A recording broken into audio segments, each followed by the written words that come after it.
Hi Pot Gang, it's Kate here, and today we're going to be doing a little update on the seeds that we planted from December's box. So we've got the Romeo rosemary, we've got the chocolate chilies and the orange peppers.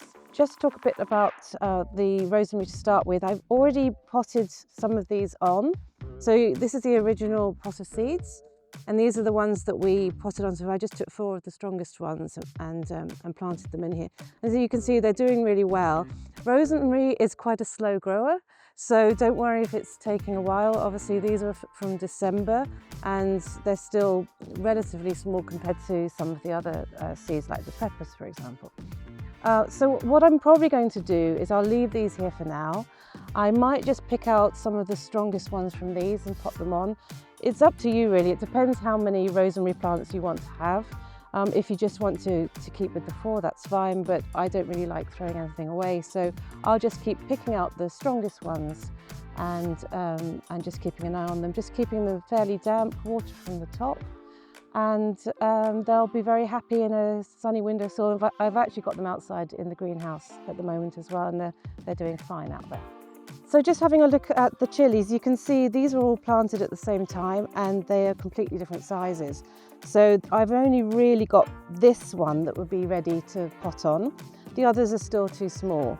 I think Candice already potted hers on back in February and it's now April. So it just goes to show that if your plants are growing at different rates to other people's, it's perfectly normal, and these are all planted at the same time with the same conditions and they're all growing at a different rate. So just don't worry about it, it kind of takes its own course. This one will be ready to pot on, but these ones I'm still going to leave in the greenhouse a little bit longer.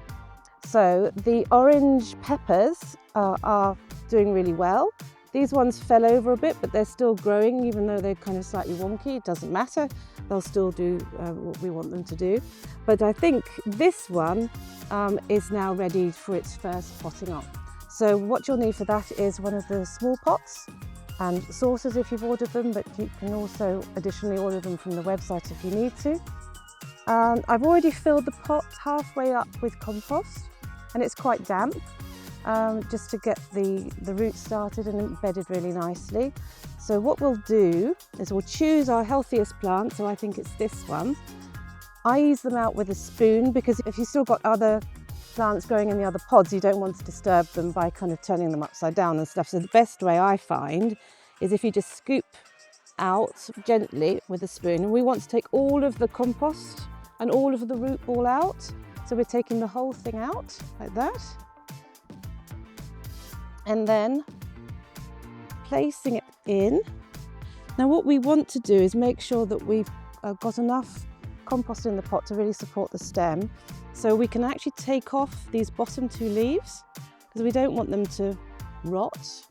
And if we take off those 2 leaves, it means we can just get the pepper in a little bit deeper, which means it will just be supported that little bit better. So get the compost, make sure there are no big lumps like normal,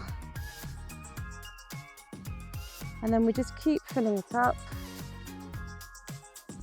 until you're pretty much up to that first set of leaves.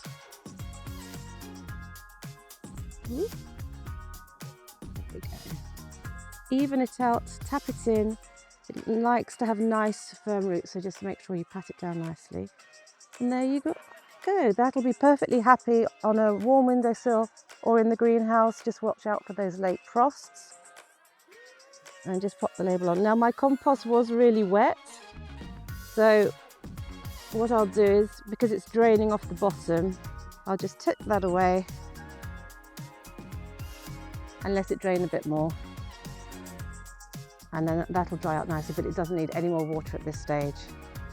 You can actually let it dry out quite a bit now. The peppers like to be fairly dry, so let it dry out completely before you then give it its next water. And so we'll check back in a couple of months to see how Orlando the orange pepper is getting on.